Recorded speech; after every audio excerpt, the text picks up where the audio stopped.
Dernière étape de la visite du chef de l'État Alassane Ouattara dans l'Ouest aujourd'hui. Bangolo et Diokwe étaient à l'honneur. Assemblée nationale, une session extraordinaire s'est tenue aujourd'hui même à Yamoussoukro. Et puis au Mali, le Front pour la sauvegarde de la démocratie et la République multiplie les manifestations contre la junte militaire. Mesdames et messieurs, bonjour. Fin de la visite du chef de l'État Alassane Ouattara à Diokwe. Le président de la République a transmis un message d'espoir à la population. Aucune difficulté n'a été occultée. Les problèmes d'eau, d'électricité, de santé en passant par la création d'emplois jeunes. L'Ouest aura un nouveau visage les années à venir, une promesse que le président de la République compte bien tenir. Ultime étape de cette visite d'État du président de la République, Diokwe a bouclé la boucle de ce voyage de 3 jours. Diokwe, ville symbole des pires atrocités de la crise ivoirienne, attendait le président de la République. La population n'a pas voulu rater ce rendez-vous d'accueil et d'échange avec l'hôte de marque. Les porte-paroles de la population ont surtout dit merci au chef de l'État pour s'être déplacé jusqu'à eux. Ils disent fonder beaucoup d'espoir en lui pour faire oublier à la ville la paille sombre de son existence. Le président de la République, en réponse, a demandé à ses frères et sœurs de cette cité de lui faire confiance, qu'il a des ambitions pour tout l'Ouest. Dans son adresse qui a pris en compte toutes les préoccupations des habitants du département, le chef de l'État a surtout conclu sur une note de démocratie. Laquelle démocratie acceptée et respectée préservera la Côte d'Ivoire des graves crises. Faisons en sorte que la démocratie soit quotidienne dans notre vie, que nous puissions nous comporter comme de vrais démocrates, que nous fassions des gestes importants à l'endroit de ceux qui ont perdu, pour leur montrer que ce n'est pas parce qu'on perd une élection que l'on devient un adversaire ou des ennemis. Il y a une prochaine élection et on peut gagner à nouveau. Donc rassemblons-nous. Pensons d'abord à la Côte d'Ivoire. Cette ambition que j'ai pour la Côte d'Ivoire, je veux la partager avec chacune et chacun de vous. Je crois en notre pays. Je crois en la place de la Côte d'Ivoire en Afrique et dans le monde. Pour le président de la République, cette visite va certainement en appeler d'autres, car c'est plus de 700 milliards de francs CFA qu'il prévoit en termes d'investissement dans cette région qui regorge de beaucoup de richesses. La visite du président débutée à Mans prend ainsi fin à Diokwe. Avant Diokwe, le chef de l'État était à Bangolo ce matin. Il a échangé avec la population, même doléances concernant l'eau, l'électricité et les routes. Le président de la République annonce l'ouverture de l'université de Mans en 2014. Thomas Guessambi. 3e jour de visite, le dernier. Le président de la République de Côte d'Ivoire, Alassane Ouattara, était très attendu à Bangolo. Après la ferveur de l'accueil, place à un échange entre le chef de l'État et ses hôtes. Le maire Guiri Entré et le député Oulata Gaoudi sont chargés de présenter les doléances de la population de Bangolo au président de la République. Monsieur le président de la République, un petit coup de pouce de votre part suffirait au bonheur de notre département. Bangolo veut se garder de la traditionnelle litanie de doléances qui prennent souvent l'allure de revendications superflues. En lieu et place, le département tout entier demande à Dieu Tout-Puissant de vous donner santé, vitalité, longévité et de vous inspirer, afin que se réalise intégralement pour ces populations ce qui leur revient dans votre important programme de développement économique et social de la Côte d'Ivoire. Le président de la République, après avoir écouté les préoccupations de ses frères et sœurs de cette localité, a dit en des mots simples qu'il partageait leurs souffrances. Le chef de l'État, en évoquant le programme présidentiel d'urgence mis en place pour la sortie de crise, a rappelé ce qui a été fait en moins d'1 an pour l'Ouest. Cependant, il a pris l'engagement d'apporter une réponse pressante aux questions d'eau et d'électricité. La bonne nouvelle que je voudrais vous donner, c'est que d'ici la fin de l'année, c'est-à-dire en décembre au plus tard, il n'y aura plus de rupture d'eau dans le district des montagnes. Oui, Nous savons que le déficit en eau, c'est-à-dire que l'eau dont vous disposez n'est que le tiers des besoins des populations. Je vous l'avais promis ici même, donc je vous dis que je vais le réaliser. À Bangolo, avant-dernière étape de sa visite d'État, le président de la République est revenu une fois encore sur la nécessité de tourner la page sombre. Pour finir, il a exhorté les exilés à rentrer pour venir occuper la place qui est la leur dans le processus de développement du pays.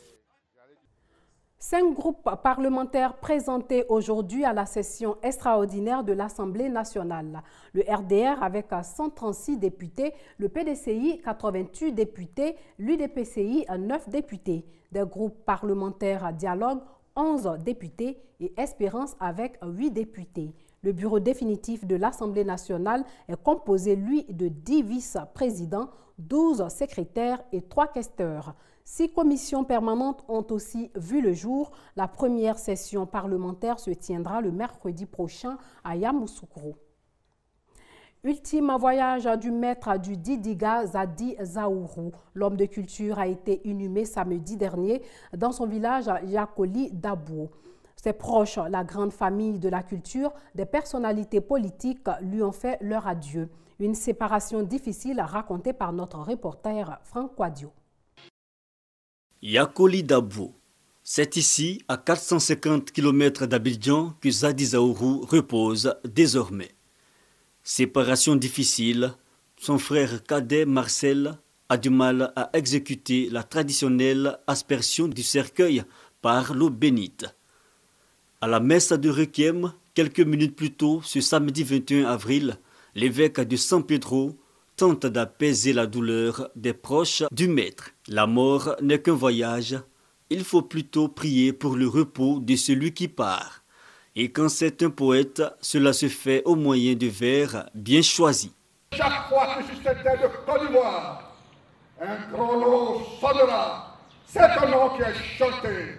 Chaque fois qu'un tambour grondera, c'est un nom qui est chanté. Et les feuilles, ces milliers de feuilles, chaque fois qu'elles brisent, c'est un nom qui est chanté. Beauté Bernard Zadi Zaourou. Le maître de la parole chantée s'en est donc allé.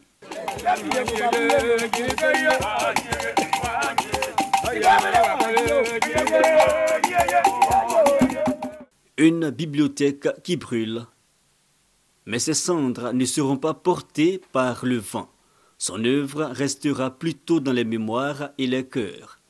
Comme une marque indélébile, adieu maître, et reçoit les honneurs.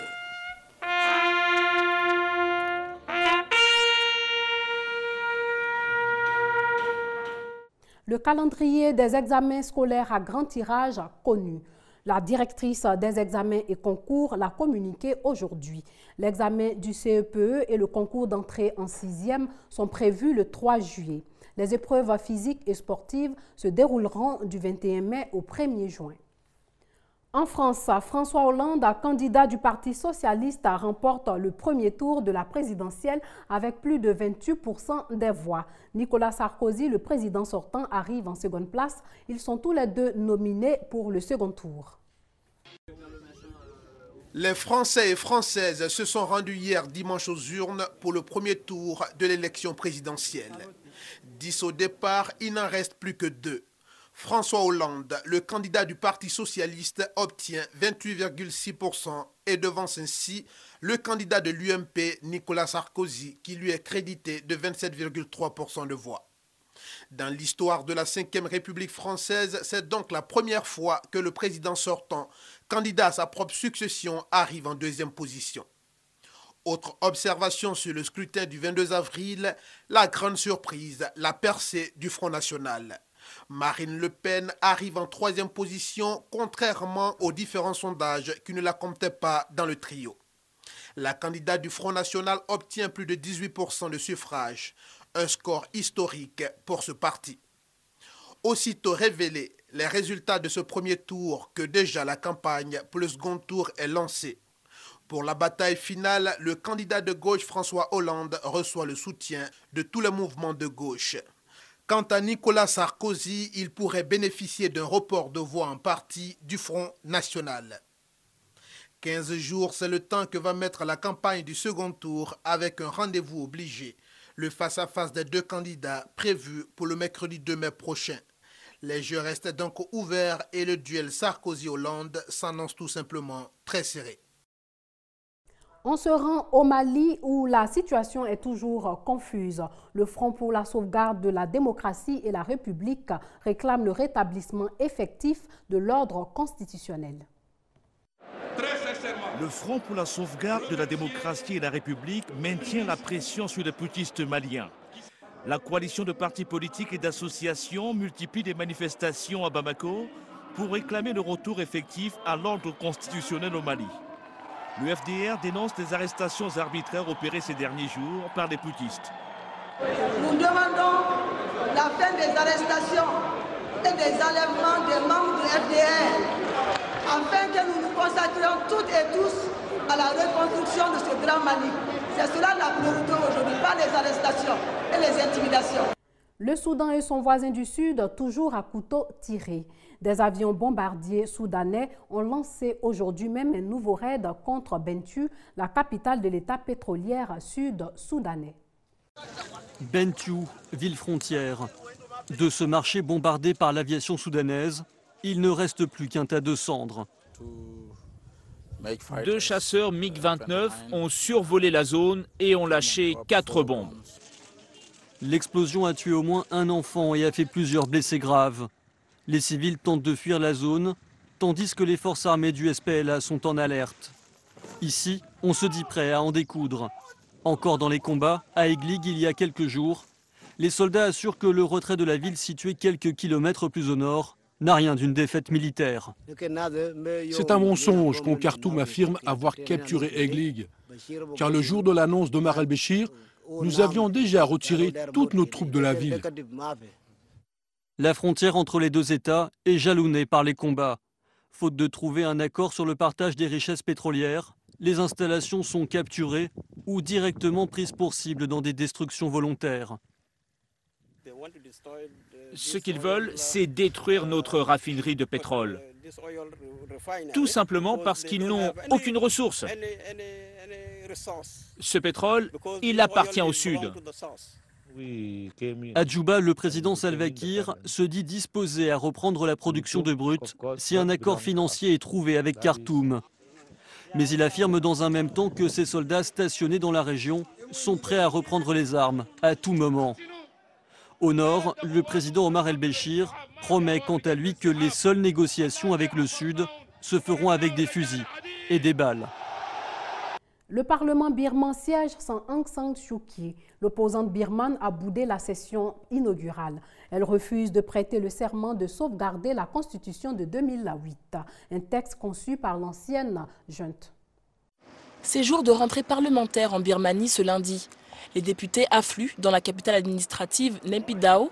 Parmi les élus qui franchissent le seuil de l'imposant Parlement, aucune trace d'Aung San Suu Kyi, ni des députés de la Ligue nationale pour la démocratie. Le parti de l'opposante birmane boycotte la session, car tous les députés doivent prêter serment sur la constitution birmane et promettre de la sauvegarder. Sauvegarder une constitution ultra favorable au pouvoir militaire? Les membres de l'opposition refusent. Cette partie du texte doit être supprimée selon eux.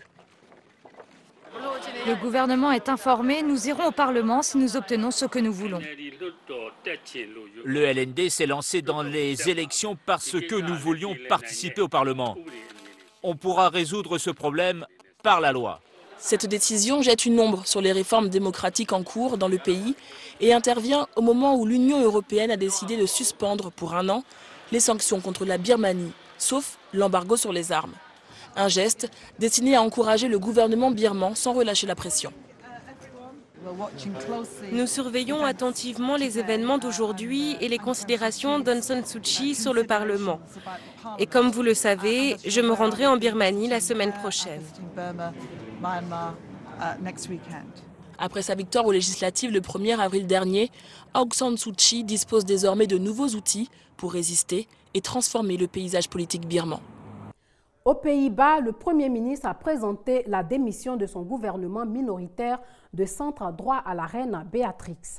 Cette démission intervient après l'échec des négociations sur la réduction du déficit public. C'est la fin de cette édition. Merci de l'avoir suivi. Portez-vous bien.